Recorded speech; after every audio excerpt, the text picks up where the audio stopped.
welcome class. How are you all? I am back with your next lecture of English and I'm your teacher Maria Ghani. As we were discussing Unit 12, we are done with the reading of Unit 12, The Blanket, and this is the third part of your unit's lecture. First of all, let's have a look at the point that I wanted you to look for, but I don't think that any of you have actually got to that point. आप में से कोई भी उस point को target कर सका हो जो मैं मतलब आप लोगों को चाह रही थी कि आप लोग वो ढूंढें. मोस्टली ने जो है वो क्या किया है, वो जनरल इन्फॉर्मेशन जो है वो सर्च की है. जब भी हम लिटरेचर या राइटर के बैकग्राउंड की बात करते हैं तो हम उन चीज़ों को ढूंढने की कोशिश करते हैं जो हमारे राइटर जो है उसके राइटिंग्स को इन्फ्लुएंस करती है. मिसौरी जो है वो हमारे पास एक ऐसी प्लेस है, कहाँ पे है, ऑब्वियसली अमेरिका की एक स्टेट का नाम है.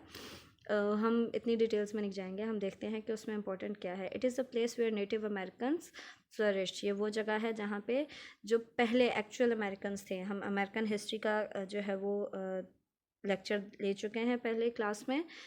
तो उसमें मैंने आपको बताया था कि जब ब्रिटिश इन्वेजन हुई थी, जब ब्रिटिशर्स ने कॉलोनाइजेशन स्टार्ट की थी, तो मोस्टली जो अमेरिकन्स थे, एक्चुअल अमेरिकन्स, उनको जो है वो मार दिया गया था.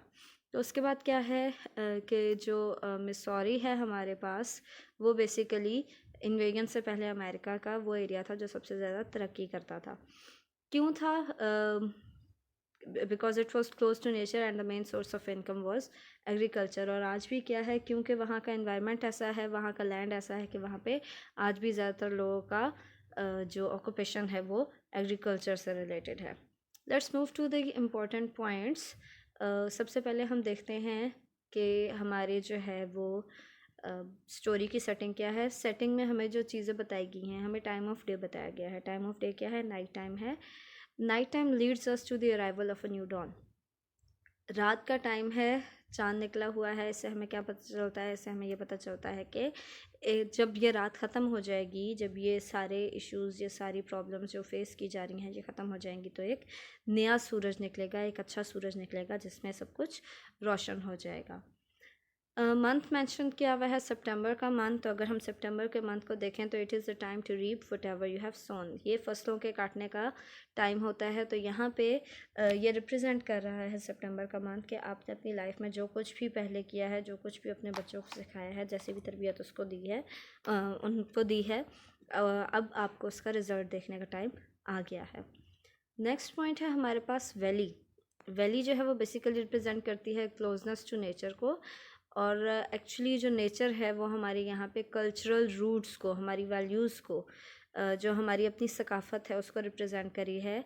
कि वो लोग रहते तो एक वैली में है लेकिन उनका एनवायरनमेंट किस किस्म का है, वो सारी चीज़ें डिस्कस की गई हैं. और वो जो ब्रीज़ जिसका जिक्र किया जा रहा है बार बार, जब भी जो है वो पीटर जो है वो वैली का राउंड देखता है, इधर उधर देखता है और वो ब्रीज़ को फील करता है, तो वो ब्रीज़ बेसिकली वो सैडनेस है, वो टेंशन है जो इन्वायरमेंट में उस टाइम पे मौजूद है. नेक्स्ट पॉइंट हमारा कैरेक्टर्स का है. कैरेक्टर्स में सबसे पहला कैरेक्टर हमारे पास पीटर का है. पीटर जो है वो क्या कर रहा है, वो न्यू जनरेशन को रिप्रेजेंट कर रहा है. न्यू जनरेशन कौन सी है? A generation that is not influenced by the change in society and is close to its cultural roots. अभी पीटर जो है वो उसको बाहर की हवा नहीं लगी, उसने बाहर की दुनिया नहीं देखी, तो वो क्या है, वो बिल्कुल जो है ना, उसकी पर्सनालिटी बिल्कुल क्लियर है. क्यों? क्योंकि वो अभी अपनी रूट्स के करीब है. रूट्स कौन है? वो उसके ग्रैंड डैड हैं. वो अभी भी अपने ग्रैंड डैड से करीब है और उनके साथ ही लाइफ गुजार रहा है. उसके अंदर वही वैल्यूज़ हैं जो ग्रैंड डैड ने उसको सिखाई हैं. नेक्स्ट करेक्टर हमारे पास ग्रैंड डैड का है. ग्रैंड डैड जो बेसिकली है हमारे पास ओल्ड जनरेशन को रिप्रेजेंट कर रहे हैं. और ओल्ड जनरेशन जो है वो एक्चुअली हमारे पास ओल्ड कस्टम्स और ओल्ड बिलीव्स का कॉन्सेप्ट है. ये वो बिलीव्स हैं जो आहिस्ता आहिस्ता ख़त्म होते जा रहे हैं. हम इनको खुद से दूर करते जा रहे हैं और जो है फिर भी ये बिलीव्स जो हैं वो सोसाइटी में एडजस्ट करने की कोशिश कर रहे हैं. फिर हमारे पास डैड का करेक्टर है. डैड के करेक्टर में है the suppose link between old customs and new generation. Peter और ग्रैंड डैड के जनरेशन के बीच का लिंक है डैड, लेकिन वो कर क्या रहे हैं, वो ऐसा नहीं कर रहे, बल्कि ये वो लिंक है जो हमारा एक्चुअली हमारी ट्रेडिशन से दूर है। हम उस जनरेशन की बात कर रहे हैं जिसने न्यू जनरेशन को, आने वाली जनरेशन को पुरानी जनरेशन के साथ लिंक करना था। न्यू जनरेशन को पुरानी चीज़ों की, अपनी ट्रेडिशंस की, अपनी वैल्यूज़ की इम्पोर्टेंस समझानी थी, लेकिन वो खुद एक्चुअली उन चीज़ों से दूर है। जो करेक्टर हमें दिया हुआ है वो प्रिटी गर्ल का है। Pretty girl basically modern inventions और लग्जरियस लाइफ को रिप्रेजेंट कर रही है।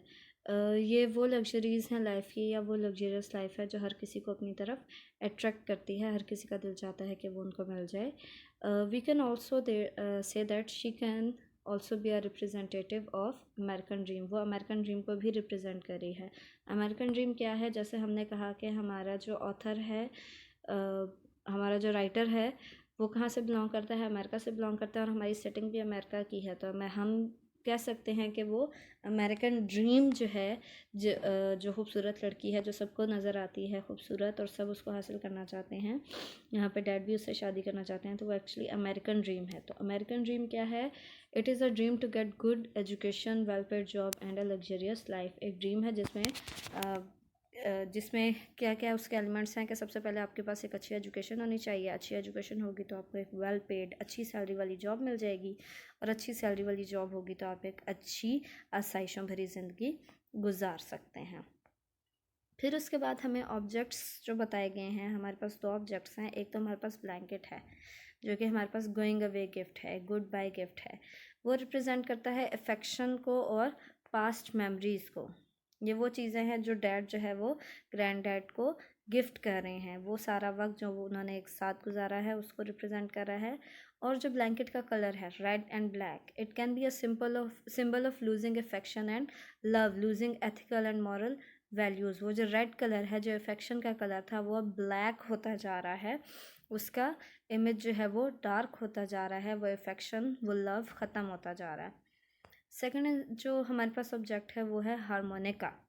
हारमोनिका बेसिकली क्या है? एक ओल्ड म्यूज़िकल इंस्ट्रूमेंट है। तो ये ओल्ड म्यूज़िकल इंस्ट्रूमेंट्स हमारी ओल्ड वैल्यूज़ को और ओल्ड वे ऑफ लिविंग को रिप्रेजेंट कर रहा है। देन हमने कुछ लाइंस जो है, मैंने आपको इम्पॉर्टेंट लाइंस अंडरलाइन करवाई थी, और उसमें से जो है वो काफ़ी सारी मैंने आपको साथ साथ एक्सप्लेन भी कर दी थी। जो बाकी की लाइन्स थी जिनको मुझे लगा कि they need a little more explanation, तो उनको यहाँ पे मैंने एक्सप्लेन किया है। The first one is there will be no other blanket like it up there. Page number 112 पे पैसेज जो हमारा कंप्लीट पैसेज है, उस पेज के एंड पे लास्ट पैसेज जो शुरू हो रहा है उससे पहले ये लाइन दी हुई है। इसका मतलब क्या है? Means that in old homes much facilities are not provided. जब ग्रैंड डैड ओल्ड होम में चले जाएंगे तो वहाँ पे उनको ज़्यादा अच्छी फैसिलिटीज़ नहीं दी जाएंगे। फिर एक और पॉइंट जो इसमें रिप्रेजेंट किया जा रहा है वो क्या है कि parents who spend their whole life trying to fulfil all the needs and desires of their children are at the end left alone with a few of things and no company. वो parents जो पूरी ज़िंदगी अपने बच्चों की खुशी, उनकी ख्वाहिशात को पूरे करने में गुजार देते हैं, जब वो बूढ़े हो जाते हैं तो उनके साथ क्या किया जाता है? उनको अकेला छोड़ दिया जाता है, या उनको ओल्ड होम्स में भेज दिया जाता है। नेक्स्ट इम्पॉर्टेंट लाइन हमारे पास जो है, सॉरी फॉर दैट, हमारे पास है next important line this one. मेरा हाथ बिल्कुल उसके ऊपर है इसलिए वो मिस हो जाता है। Here is this next line. Dad was moving to a new house. Dad जो है वो न्यू हाउस में शिफ्ट कर रहे हैं। इसका क्या मतलब है? Dad was not realising fulfilling his duties as a parent. वो एक 11 साल के बच्चे को छोड़ के एक नए घर में जा रहे हैं। 11 साल का बच्चा जो अकेला रह जाएगा, उसके ग्रैंड डैड भी यहाँ पे नहीं होंगे। तो ये रिप्रेजेंट करता है कि डैड को अपनी ड्यूटीज़, अपनी रिस्पॉन्सिबिलिटीज़ का एहसास नहीं है। करेक्टर ऑफ मॉडर्न पेरेंट्स बताया गया है हमें, उस पर जो है वो सटायर किया गया है, तंज किया गया है कि जो मॉडर्न पेरेंट्स हैं वो अपने बच्चों का ख्याल नहीं रखते, बल्कि वो अपनी ही एक अलग दुनिया में मगन रहते हैं। तो जिसका रिज़ल्ट ये निकलता है कि हमारा जो फैमिली सिस्टम है वो डिस्ट्रॉय होता जा रहा है। नेक्स्ट लाइन है the pretty girl with a hard bright face like a doll. ये हमारे पास पेज नंबर 114 का बिल्कुल स्टार्ट है। इसका मतलब है कि all that glitters is not gold. जो चीज़ें दिखने में खूबसूरत होती हैं, ब्राइट फेस है उसका, डॉल लाइक ब्राइट फेस है, लेकिन वो साथ में हार्ड भी है, उसका दिल भी अच्छा नहीं है।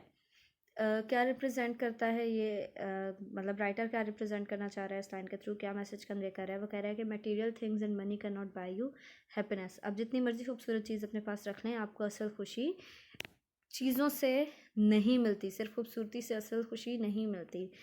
और साथ में वो एक दफ़ा फिर से सटायर कर रहा है, तंज कर रहा है कि in modern era people pay more attention to the physical appearance. हम फिज़िकल अपीयरेंस में एक बंदा दिखने में कैसा है या कोई चीज़ दिखने में कैसी है, हम इस चीज़ को ज़्यादा ध्यान देते हैं, ज़्यादा फोकस करते हैं।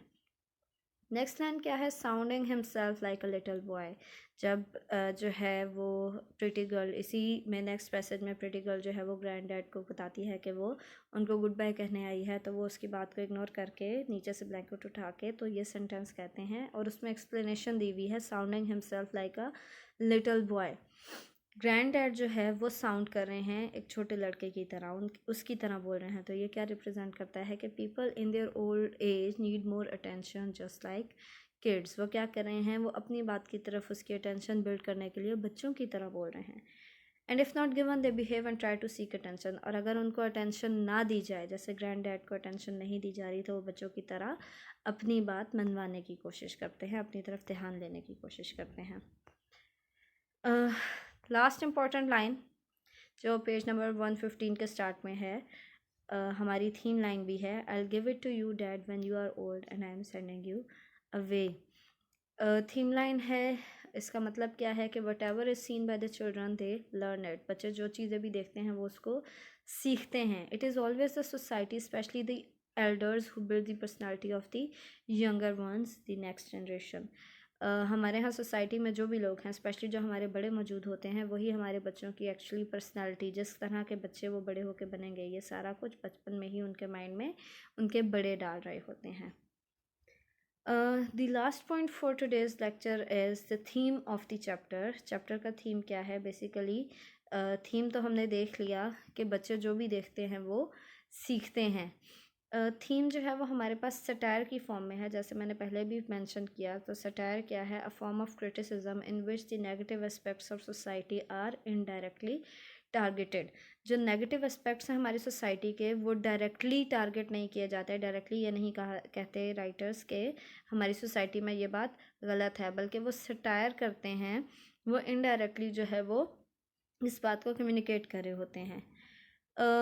हमारा जो चैप्टर है द ब्लैंकेट, वो उसमें बेसिकली जो राइटर है वो सटायर कर रहा है, क्रिटिसाइज़ कर रहा है हमारी मॉडर्न सोसाइटी को, और मॉडर्न मैन को टारगेट कर रहा है कि उसका जो एटीट्यूड है वो स्केपिस्ट है। स्केपिस्ट होता है वो जो किसी चीज़ से दूर भागने की कोशिश करे। तो मॉडर्न मैन जो है वो अपनी रिस्पॉन्सिबिलिटीज़ के तरफ स्केपिस्ट एटीट्यूड रखता है, वो उससे दूर भागने की कोशिश करता है।